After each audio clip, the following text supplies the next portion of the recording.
My name is Eleanor Briggs. I'm 58 years old and just 3 days ago I buried my husband.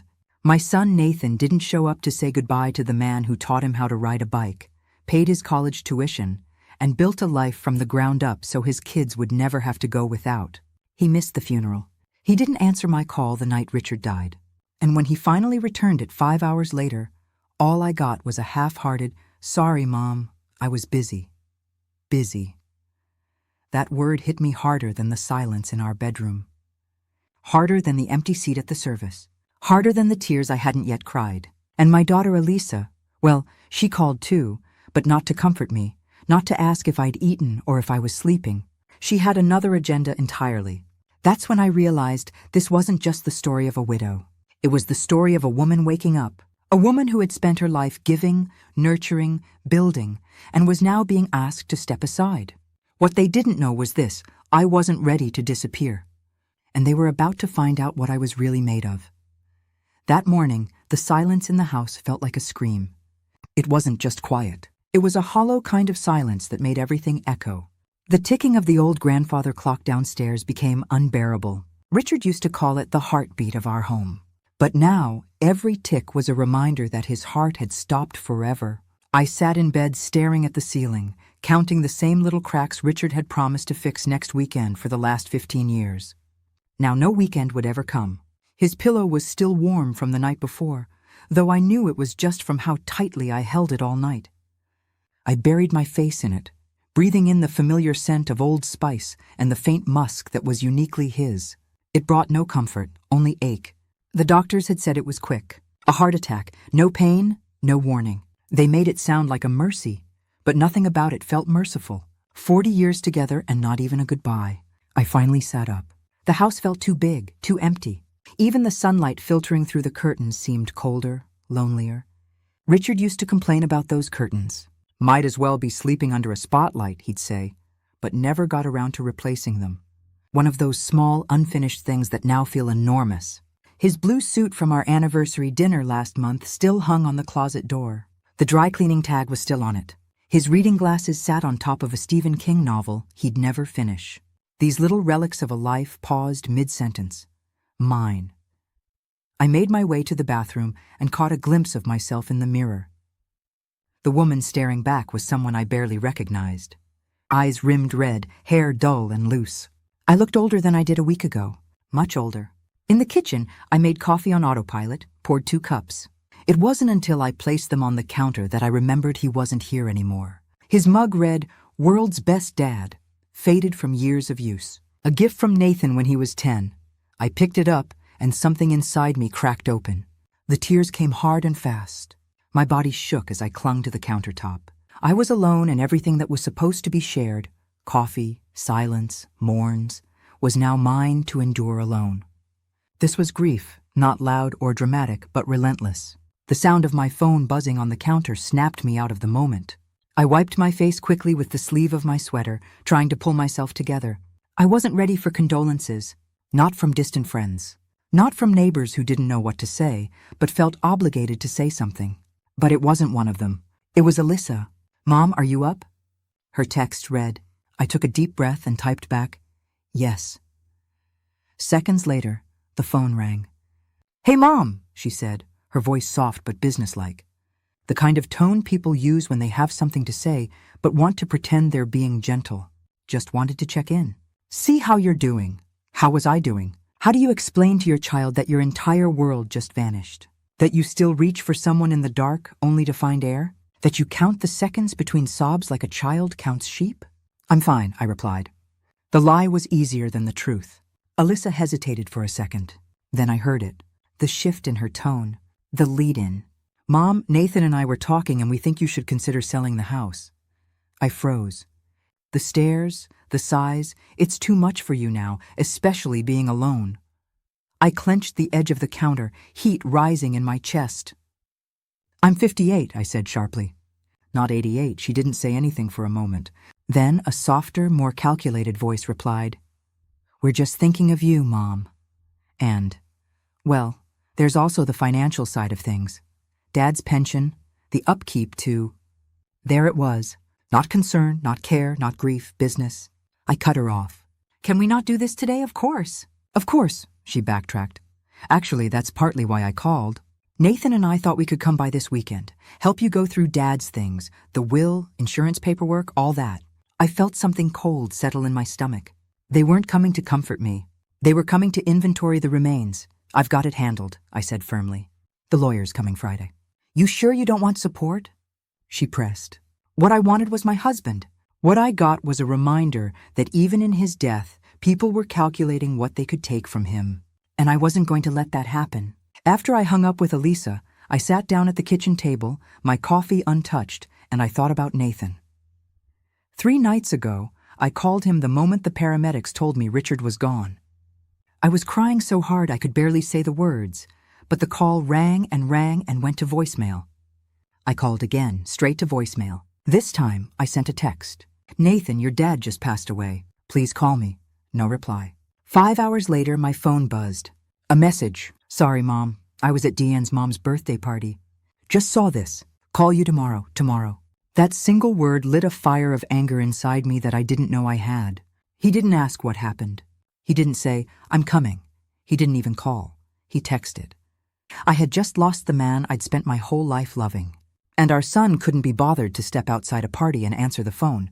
Richard raised him better than that.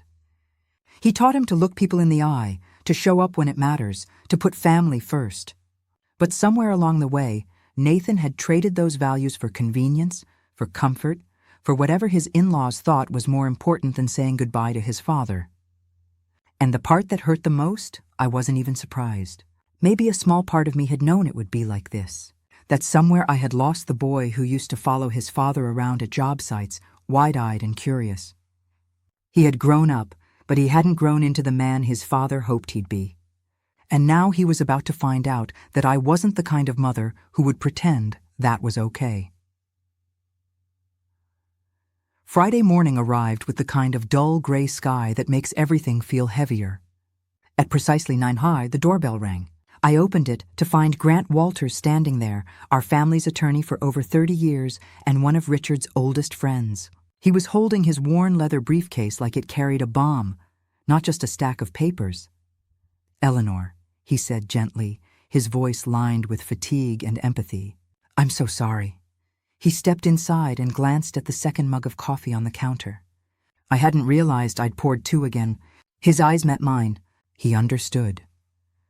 We sat at the kitchen table, the same one where Richard and I had spent decades talking about everything from grocery lists to retirement plans. Now it was a place for final decisions. I know this is difficult, Grant began, opening his briefcase with slow, deliberate care. But Richard left very specific instructions. He wanted this to be handled quickly and with clarity. I nodded. I was ready. At least I thought I was. You'll inherit the house, he said.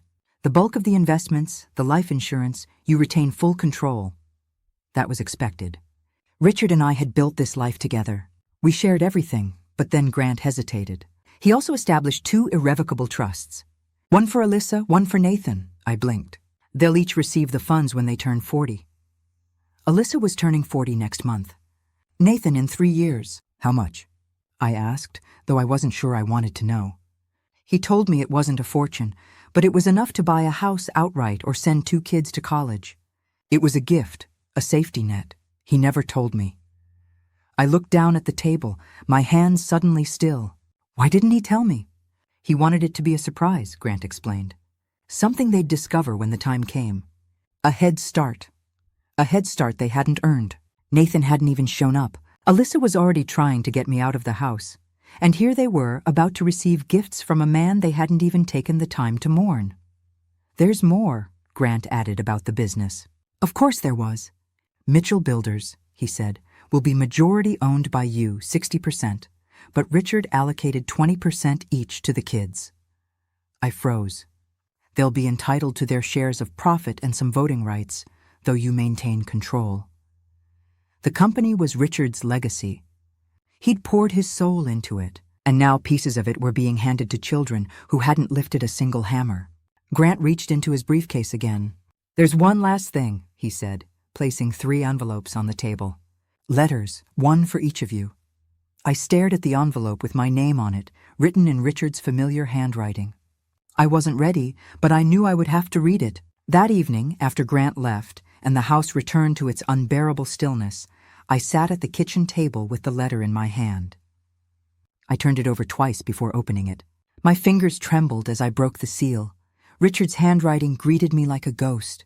Strong, slanted, familiar. "My dearest Eleanor," it began. I could hear his voice. Calm, steady, like he was right across from me, sipping his coffee, reading the morning news. "If you're reading this, then I've left you alone. Something I swore I'd never do. I'm sorry. I hope it was quick. I hope you didn't see it."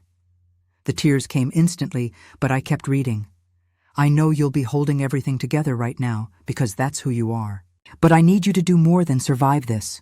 I need you to live through it. We gave our children everything, maybe too much. Maybe we confused love with comfort. But you can't let them take that for granted. Not our home, not the business, not you." That line hit me hard. Not you. I'd spent years trying to make everyone comfortable. Richard worked day and night to build our life, and I held everything else together.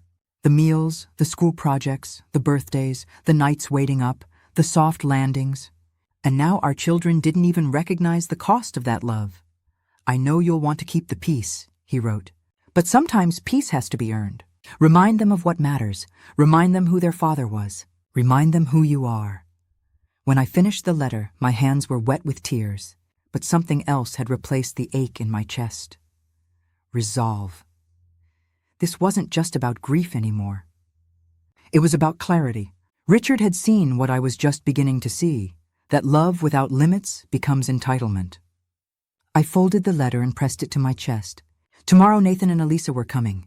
They thought they were walking into a house full of memories and paperwork. What they didn't know was that they were about to meet someone new. Not just a widow, a woman rising.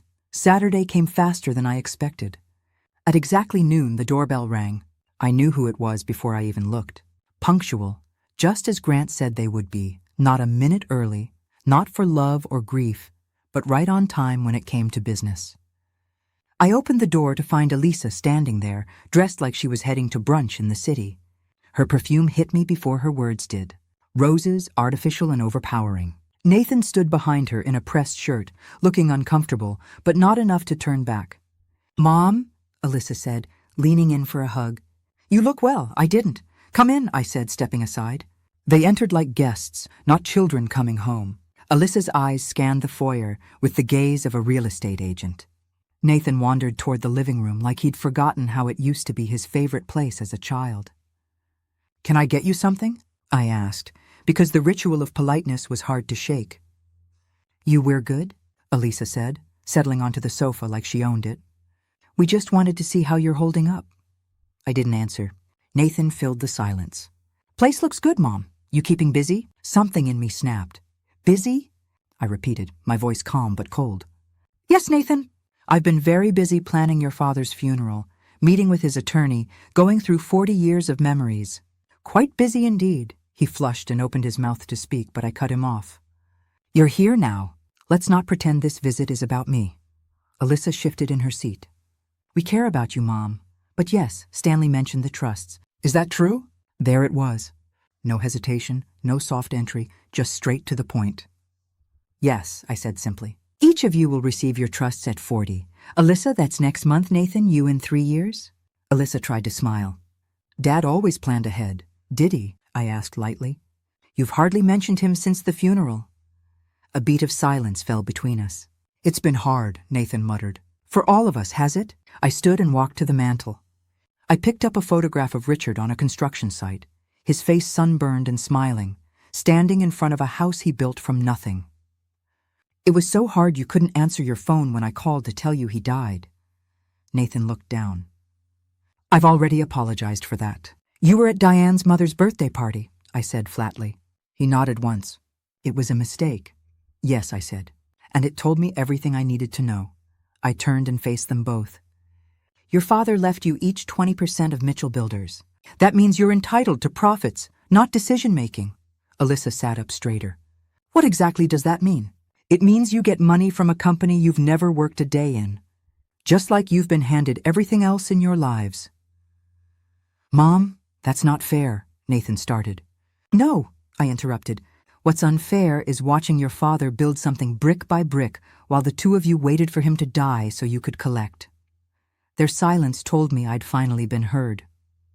For the first time in years, I didn't feel invisible.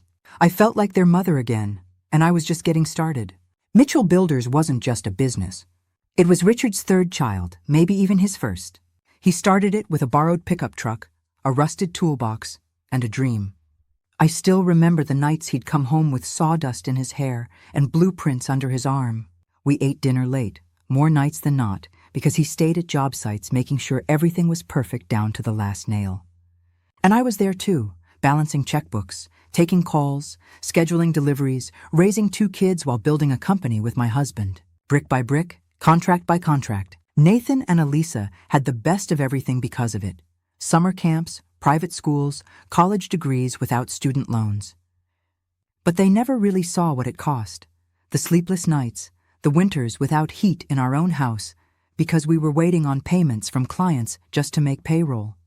And now here they were, claiming a share in something they didn't help create, asking questions about profit margins and company structure like they had a right to it. "You'll receive your 20%, I said, watching their faces carefully. "But understand this, I own 60, and I plan to honor the integrity your father built this business on." They didn't argue, not because they agreed, but because for once they understood I meant every word. And this time I wouldn't be backing down. I wasn't just protecting a company. I was protecting a legacy. I looked at both of them, my children, my flesh and blood. And for the first time, I saw them not as who they used to be, but as who they had become, comfortable, entitled, distant. "You think your inheritance is money," I said quietly, "but that's not what your father left behind." They stared at me, confused. He left behind something far greater than trust funds or business shares. He left behind a name built on honesty, a reputation that took decades to earn, a home full of memories, and a wife who stood beside him through it all. I paused. If you can't honor that, if you can't carry it with the same care he did, then you haven't inherited anything at all. The room fell silent. No rebuttal, no defense, just silence. Because deep down, I think they finally understood. They hadn't just lost their father. They were at risk of losing everything he truly stood for. Later that night, I stood in front of the bathroom mirror. The woman staring back wasn't the same Eleanor from a week ago. She wasn't the quiet wife who let things slide to keep the peace. She wasn't the mother who made excuses for grown children. She wasn't the widow frozen in grief. No, this woman had clarity in her eyes. My hair was still a little unkempt, my face still worn from sleepless nights. But behind the fatigue was something solid, something sharp, something alive. Richard had believed in me even after death. He saw strength in me I hadn't yet claimed. And now, with every choice I made, I would carry his voice like armor. I walked through the house that night with purpose. Not to mourn, but to take back what was mine, your home, our story, her legacy. I didn't know what would come next, what battles I'd still have to fight. But I knew one thing for sure, I would not be reduced. Not to a footnote in my husband's will, not to a grieving figure in someone else's future. I would live on, not just for him, but for myself, for the woman I had been too scared to become while he was alive. That woman had arrived, and she was not going anywhere. Let us know in the comment, where are you watching from? Please subscribe to the channel Her Side of the Story. Thanks for watching until here.